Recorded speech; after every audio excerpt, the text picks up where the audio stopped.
Industri penerbangan menjadi salah satu sektor yang paling terdampak pandemi. Penurunan jumlah penumpang, pembatasan sosial, dan peraturan yang ketat mengambil andil besar dalam sepinya jumlah penerbangan. Hal ini membuat operator bandara melakukan efisiensi biaya dengan mengoperasikan hanya satu dari dua terminal yang berada di salah satu bandara di Jawa ini. Aku Andi, baru 2 tahun bekerja sebagai aviation security di bandara ini. Kata para seniorku di sini, periode pandemi ini adalah periode paling sepi. Terminal 2 yang sebelumnya beroperasi melayani 30-50 penerbangan sehari, kini hanya 2-3 penerbangan saja. Kini perusahaan harus mengefisiensikan biaya dengan meliburkan sebagian karyawan dan memfokuskan personil di Terminal 1. Alhasil, malam ini hanya aku dan 9 orang lainnya yang harus berjaga di Terminal 2. Pak Sodik melakukan apel malam singkat untuk menempatkan personil. 2 temanku menjaga di akses barat, 2 di akses timur, 2 orang di CCTV, 2 lainnya di sisi udara, lalu aku dan Pak Sodik berada di ruang posko. Aku menemani Pak Sodik sekaligus bertugas untuk patroli. Jujur saja, ini kali pertamaku harus berpatroli sendiri. Ada rasa was-was, juga takut, karena cerita mistis yang beredar. Ditambah dengan sepinya penumpang, membuat terminal ini jarang diisi dengan keberadaan manusia. Jam 11 malam, aku mulai patroli. Dimulai dari akses bagian barat dan berakhir di timur.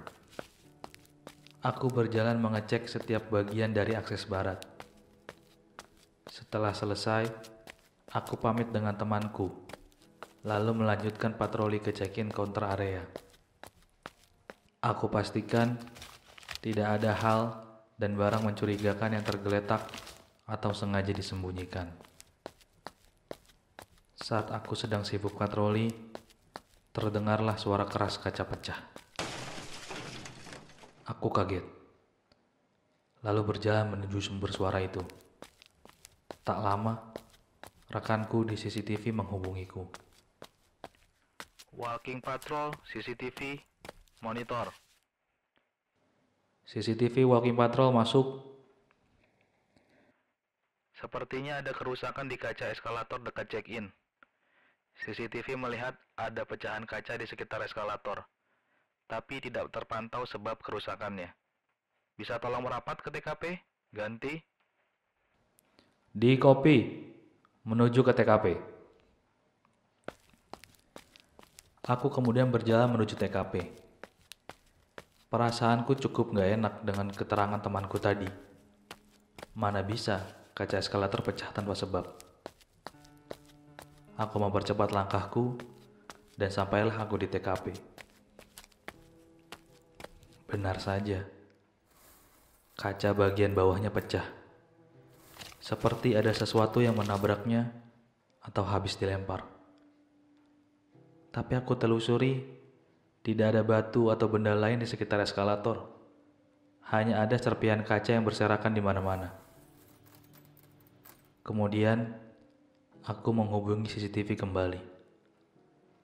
CCTV walking patrol monitor. Walking patrol, CCTV, masuk.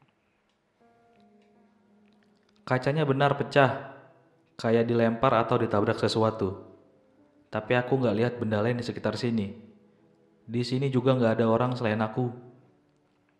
Di copy. Tim facility care akan dikirim ke lokasi. Aku merasa ini benar-benar aneh. Tapi keanehan itu aku simpan dalam-dalam agar tidak mengganggu pikiranku. Karena kali ini aku harus patroli ke lantai 2, di mana lampu sudah dimatikan total. Listrik hanya digunakan untuk menghidupkan satu jalur pemeriksaan penumpang di lantai ini. Jadi, aku melanjutkan patroliku dengan senter. Aku menaiki tangga dan berjalan di selasar menuju tempat pemeriksaan. Suasananya hening sekali. AC-nya juga dimatikan. Tapi aku merasakan dingin sekali udaranya. Sekian langkah aku berjalan, aku mendengar suara bisikan di telingaku. Aku refleks, langsung menengok ke kiri dan ke kanan. Tidak ada seorang pun aku temui. Aku kembali berjalan, dan bisikan itu kembali terdengar. Kini semakin dekat sehingga aku refleks mempercepat langkahku. Lambat laun, suara itu hilang. Bulu kuduku yang berdiri kini bisa kembali tidur. Aku melanjutkan patroli. Aku berjalan cukup tenang kali ini. Sampai saat ketenanganku itu dipecahkan oleh suara sendal kayu di belakangku. Suara itu menyerupai orang yang berjalan menggunakan bakyak. Ada apa lagi ini? Kataku dalam hati. Suara itu seolah mengikuti aku berjalan, seperti ada orang lain yang berjalan di belakangku. Aku mau bercepat langkah, suara itu ikut cepat.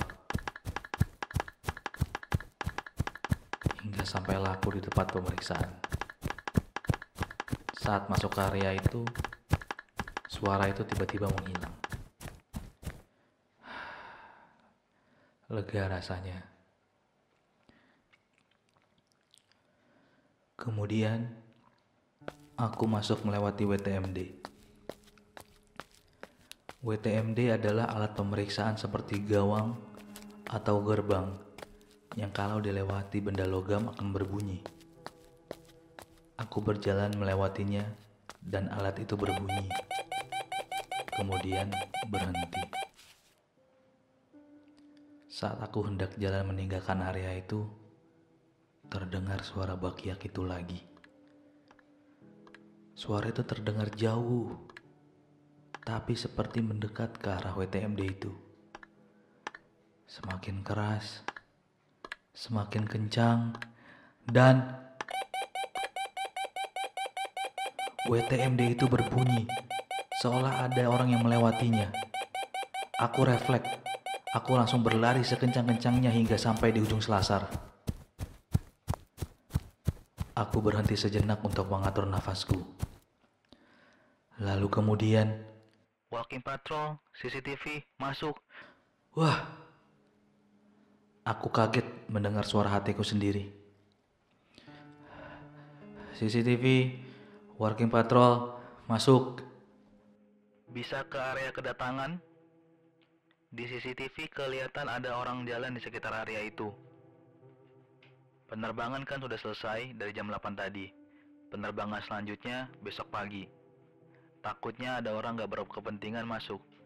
Tolong dikonfirmasi ganti. Duh, apalagi sih ini?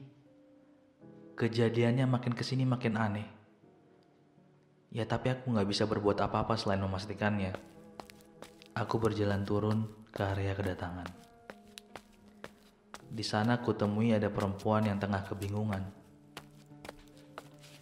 Mbak, mau kemana? Tanyaku. Maaf mas, saya mau ke toilet. Oh, toilet di sebelah sana mbak. Masuk, lalu ke kiri. Yang kanan itu laki-laki soalnya. Oh gitu ya mas. Makasih mas. Jangan masuk ke sini lagi ya mbak. Ini area terbatas. Cuman yang punya akses yang boleh masuk, kataku. Mbak itu pergi ke toilet yang aku arahkan. Tapi bukannya ke kiri, dia malah belok ke kanan. Aku kemudian berlari ke arahnya untuk memberitahu. Mbak, ke kiri, bukan ke kanan mbak. Dia tidak mendengar teriakanku dan tetap masuk. Aku menyusulnya masuk ke dalam toilet. Di toilet itu ada 3 bilik toilet. Mbak, ini toilet laki-laki mbak, salah masuk. Tidak ada jawaban. Aku cek celah pintu di bawah, melihat bilik mana yang ada orangnya. Mbak, bilik pertama kosong. Mbak, kedua juga kosong. Mbak, jangan bercanda. Bilik ketiga kosong juga. Lalu, Nyari siapa, Mas? suara itu datang dari atas bilik toilet. Di sana aku temui kepala wanita mengambang bersama dengan organ dalamnya tersenyum kepadaku. Aku terbangun di posko dan sudah dikelilingi rekan kerjaku. Setelah sadar, ku ceritakan semuanya ke mereka. Rasanya malamku kali ini menjadi malam terpanjang untukku.